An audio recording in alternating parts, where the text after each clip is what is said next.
আসসালামু আলাইকুম। সবাই কেমন আছেন? আশা করি সবাই ভালো আছেন। আলহামদুলিল্লাহ আমিও ভালো আছি। এই যে দেখুন এখানে আমি রেডিমিক্স হালিম রান্না করেছি। হালিমটা দেখতে যতটা লোভনীয় লাগতেছে খেতেও কিন্তু অনেকটা মজা হবে। এই রেসিপিটা আমি আজকে আপনাদের সাথে শেয়ার করব। আমি রেসিপিটি সহজভাবে শেয়ার করার চেষ্টা করেছি।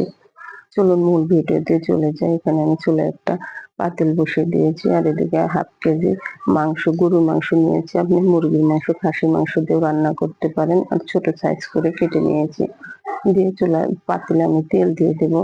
তেলটা আসলে হালিমে কিন্তু আসলে একটু বেশিই লাগে। সেই পরিমাণে আমি তেলটা দিলাম। তেলের মধ্যে আমি পেঁয়াজ দিয়ে দেব। পেঁয়াজটা নেড়ে-চেড়ে আমি হালকা বাদামি কালার করে নেব। পেঁয়াজ বেরেস্তাটা করা আছে দেখে আমি আজকে পেঁয়াজ বেরেস্তাটা করলাম না। হালিমে অবশ্যই পেঁয়াজ বেরেস্তাটা ব্যবহার করতে হবে। আপনারা এই তেলের মধ্যে অনেকে পেঁয়াজটা বেরেস্তা করে নিতে পারেন।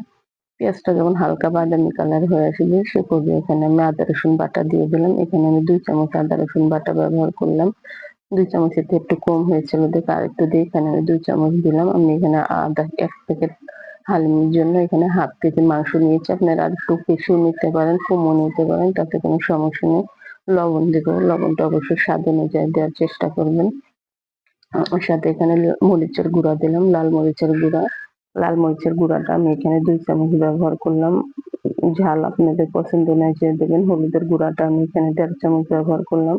এটা আমি ভালোভাবে নেড়ে-চেড়ে নেব। সাথে আসলে জিরার গুঁড়া দিতে হবে। আপনারা বাটা জিরা দিতে পারেন। বাটা জিরা দিলে কিন্তু দেখবেন যেকোনো কিছুর স্বাদ কিন্তু বাড়ে। আমি আসলে বাটা জিরা নাই দেখে আমি গুঁড়া জিরাই ব্যবহার করলাম। দিয়ে এটা আমি ঢাকনা দিয়ে ঢেকে দিলাম। এখানে কিন্তু আমি হালিমের প্যাকেটের মসলাটা ব্যবহার করতে হবে। এখানে হালিমের ভিতরে প্যাকেটের যে একটা প্যাকেটের মসলা থাকে ওই প্যাকেট থেকে অর্ধেক মসলা দিয়ে দেবো, অর্ধেক মসলা আমি রেখে দেবো। এটা আমি হালিম নামানোর আগ দিয়ে একটু দেবো, তাহলে সুন্দর একটা ফ্লেভার আসবে। আর অবশ্যই পুরাটা কিন্তু আপনারা অনেকে পুরাটাও দিয়ে দিতে পারেন, কিন্তু আমি এই জন্য অর্ধেকটা দিলাম, আমার কাছে ভালো লাগে এই জন্য। দিয়ে একটা ঢাকনা দিয়ে ঢেকে দিলাম মসলাটা কষানোর জন্য। আর এদিকে ধরুন হালিমের এই প্যাকেটটা আমি গরম পানি দিয়ে, ফুটানো গরম পানি দিয়ে ভিজিয়ে রাখবো। এটা ঘন্টাখানেক ভিজিয়ে রাখলে যথেষ্ট। আমার মাংসটা কষাতে ঘন্টাখানেকের মতন সময় লাগবে। আর এখানে এই যে দেখুন একটা চামচ দিয়ে নাড়তে থাকতে হবে, কিন্তু নাড়তে থাকলে পানি দিলে কিন্তু দলা বেঁধে যাবে। আমি দেখেন এভাবে নেড়ে নেড়ে ভালোভাবে ভিজিয়ে রাখবো। আর অবশ্যই এখানে কিন্তু ফুটন্ত গরম পানি নেওয়ার চেষ্টা করবেন। পর্যায়ে ভিজিয়ে রাখবে ঘন্টাখানেকের মধ্যে সুন্দর আমার এটা ভিজে থাকবে। এ পর্যায়ে আমার মসলাটা কষানো হয়ে আসছে।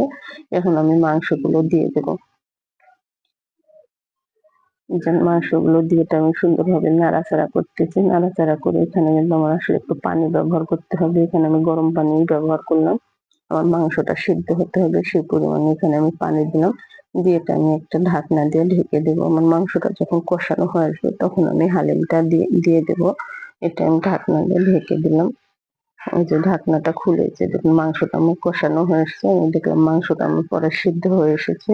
এজন্য আর পানি দিলাম না। দিয়ে পর্যায়ে আমি এখানে হালিমটা ঢেলে দিলাম।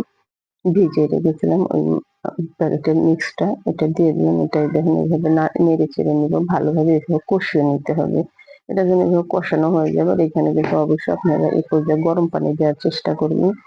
ঠান্ডা পানি দিবেন না। এখানে গরম পানি না দিলে কিন্তু এটা কেমন সিদ্ধ হবে না। এখানে পানি দিলাম। দিয়ে এই পর্যায়ে এটা পরিমাণ মতো পানি দেওয়ার চেষ্টা করবেন। এখানে আমি পরিমাণ মতো দিয়ে একটা ঢাকনা দিয়ে ঢেকে দিলাম। আমি ঢাকনাটা খুলে দিলাম। যখন এই পর্যায়ে ঘন হয়ে আসছে সে পর্যায়ে যে অর্ধেক মসলাটা রেখে দিয়েছিলাম ওই মসলাটা দিয়ে দিলাম। এটা কিন্তু আমরা ইফতারের যেকোনো সময় নাস্তায়, সন্ধ্যার নাস্তায় হালিমটা কিন্তু এভাবে আমরা খেতে পারি। হালিম কিন্তু আমরা মাঝে মধ্যে ইফতারেও কিন্তু আমাদের খেতে কিন্তু অনেক ভালো লাগে। ইফতারে প্রতিদিন ভাজাপুরি না খেয়ে আমরা কিন্তু এভাবে ঘুরিয়ে ফিরিয়ে খেতে পারি। এই যে দেখুন হালিমটা আমি চুলায় থেকে নামিয়ে নিয়েছি। আমি খুব একটা ঘন করিনি। আমার কাছে হালিম এরকম থাকলে আমার কাছে পারফেক্ট মনে হয়। এই দেখুন একটা বাটিতে আমি পরিবেশন করে দেখাচ্ছি। এই যে দেখুন আমি বেড়ে নিচ্ছি এভাবে।